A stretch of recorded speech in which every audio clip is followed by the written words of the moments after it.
এই রমজানে একটি নামাজের কথা বলবো, শত কষ্ট হলেও এই নামাজটা আপনি ছাড়বেন না, একবার হলেও এই নামাজটা আপনি পড়বেন। নবীজি এই নামাজের এত গুরুত্ব দিতেন, নবীজি বলেছেন জীবনে একবার হলেও তুমি এই নামাজটা পড়বে। এই হাদিসটি ইবনে মাজাহ শরীফের, তিরমিজি শরীফের এবং আবু দাউদ শরীফের 1297 নম্বর হাদিসের মধ্যে এই হাদিসটা বর্ণনা হয়েছে এই নামাজের কথা। নবীজি তার চাচা আব্বাস রাদিয়াল্লাহু তাআলা আনহুকে ডাক দিয়ে বলছেন, চাচা আমি আপনাকে এমন একটি নামাজের কথা বলছি, এই নামাজটা আপনি প্রতিদিন একবার হলেও আপনি আদায় করবেন।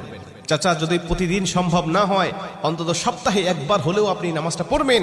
যদি সপ্তাহে সম্ভব না হয় তাহলে আপনি মাসে অন্তত একবার এই নামাজটা আদায় করবেন।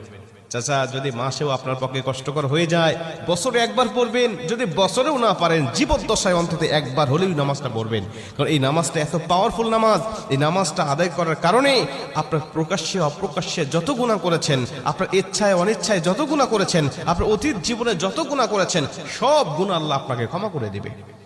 চাচা এই নামাজটার নিয়মটা একটু ব্যতিক্রম। এই নামাজটাকে বলা হয় সালাতুত তাসবিহ। এই নামাজের মধ্যে অতিরিক্ত কিছু তাসবিহ পাঠ করতে হয়। সুবহানাল্লাহ, আলহামদুলিল্লাহ, লা ইলাহা ইল্লাল্লাহ, আল্লাহু আকবার, এই চারটা তাসবিহ একত্রিত করে সুবহানাল্লাহি ওয়াল হামদুলিল্লাহি ওয়া লা ইলাহা ইল্লাল্লাহু আল্লাহু আকবার, এই তাসবিহগুলো, এই বাক্যগুলো এখানে পাঠ করতে হয়। 4 রাকাত বিশিষ্ট এই নামাজ সালাতুত তাসবিহ 4 রাকাত পড়তে হয় এক নিয়তে। 4 রাকাত নামাজে প্রতি রাকাতে 75 বার করে করে মোট 300 বার এই তাসবিহটা পাঠ করতে হয়। সুবহানাল্লাহি ওয়াল হামদুলিল্লাহি ওয়া লা ইলাহা ইল্লাল্লাহু আল্লাহু আকবার, এই তাসবিহটা, এই দোয়াটা 75 বার করে করে প্রতি 4 রাকাতে মোট 300 বার করে আপনি পাঠ করবেন। কি নিয়মে পাঠ করবেন আমি আপনাকে নিয়মটা শেখাচ্ছি। আবু দাউদ শরীফের 1297 নম্বর হাদিসের মধ্যে যে নিয়মটা এসেছে আমি এই নিয়মটা আপনাকে শেখাচ্ছি। আমাদের সমাজে আর বেশ কিছু মানুষ বেশ কিছু নিয়ম বলে, কিন্তু আমি আপনাকে হাদিস থেকে সরাসরি নিয়মটা জানাচ্ছি। এটা আপনি রেকর্ড করে নেন, খাতা কলম থাকলে লিখে নেন, প্রয়োজনে এটা যত সোশ্যাল মিডিয়াতে যাবে, ফেসবুক ইউটিউবে যাবে, এটা আপনি সেভ করে নিজ আইডিতে শেয়ার করে রেখে দিবেন, যাতে আপনিও শিখতে পারেন, অন্য মানুষকে শেখাতে পারেন।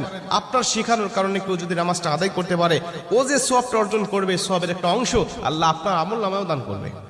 এজন্য এগুলো মানুষের কাছে ছড়িয়ে দিবেন যত সম্ভব হয়। আপনি প্রথমে যখন নামাজটা শুরু করবেন নিয়ত করবেন, নফল নামাজের নিয়ত করে অন্যান্য নামাজে যেভাবে সানা পাঠ করি আপনি সেভাবে সানা পড়বেন। অন্যান্য নামাজে যেভাবে সূরা ফাতিহা পড়ি ওভাবে সূরা ফাতিহা পড়বেন। অন্যান্য নামাজে সূরা ফাতিহার পরে যেভাবে সূরা মিলান ওইভাবে সূরা মিলাবেন। সূরা মিলানোর পরে রুকুতে যাবার আগে দাঁড়ানো অবস্থায় আপনি 15 বার এই তাসবিহটা পাঠ করবেন। সুবহানাল্লাহি ওয়াল হামদুলিল্লাহি ওয়া লা ইলাহা ইল্লাল্লাহু আল্লাহু আকবার, এই তাসবিহটা পাঠ করলেন 15 বার। 15 বার পাঠ করার পর আপনি রুকুতে চলে গেলেন। রুকুতে গিয়ে রুকুর যে তাসবিহটা আছে এই তাসবিহটা পাঠ করার পরে সুবহান রাব্বিল আযীম বলার পরে আপনি এই তাসবিহটা আবার পাঠ করবেন 10 বার। সুবহানাল্লাহি ওয়াল হামদুলিল্লাহি ওয়া লা ইলাহা ইল্লাল্লাহু আল্লাহু